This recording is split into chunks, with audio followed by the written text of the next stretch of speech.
This morning, a new survey from Bankrate.com reveals millennials are spending in the now and not saving for the later. The study found the average millennial goes out to eat or orders takeout about 5 times per week. I'm no expert, but I can tell you that's a big no-no. Joining me this morning to talk more about millennials and their saving and spending habits is financial expert Joe Bert. Joe, good to see you. 5 times a week. My goodness, you're living like a king if you're going out 5 times a week. And that's a problem.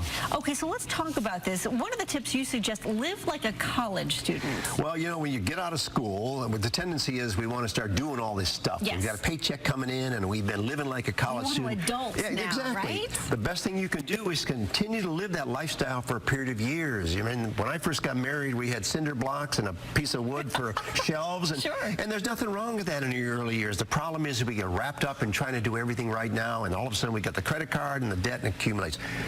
Condition yourself, to, if you can, to do that in the first few years. Okay, avoid the starter home.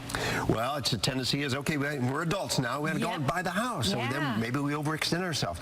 If you're single, why not get some roommates and live frugally? You know, just like you were a college student. You can save a lot of money by sharing expenses, get a roommate, live in an apartment for a period of years. It goes a long way to get you into those late 30 years. Or I guess if you're going to get the starter home, get roommates to help you pay the rent, exactly. Right? But be sure the roommates you can live with long term, because that debt is long term. Yes, that's true. Right. The 50-30-20 rule, what is that?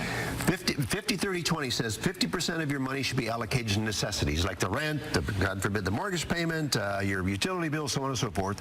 The 30% is for the wants, the stuff I want to do, eating out 5 times a week, okay? Starbucks and the 20% is for saving and paying down college debt. And the important thing is you need to discipline yourself. So look at what you have coming in. 50% of your money should be allocated to the things that have to be paid. 30% of the things I want to do, and that's where the discretionary income comes in, and then the 20% ought to be allocated towards savings and paying down debt. Okay, invest in yourself. Well, that's the best thing you can do, particularly as a young person. Make yourself very, very important to your boss, to your job, and educate yourself, go to extra classes, spend the time expanding your knowledge base, because that's the best thing you have, is selling yourself. And unfortunately, you know, we get out of school and we start spending the money and living the good life, and we forget about how important it is to become better at what you are.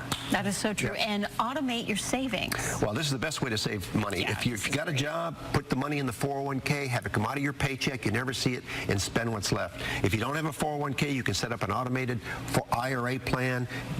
Once again, you're disciplined, the money comes out of your paycheck, you don't see it, and then once again you spend what's left. It's the best way to do it. That's the best way to do it, without question. All right, Joe, great to see you. Where can people find you? Just Google me, 2 words, Joe Bert, B-E-R-T. Okay, Joe Bert, cinder blocks and a piece of board. It's not bad. You know, you're still young, you can, as long as you're not sleeping on the cinder blocks.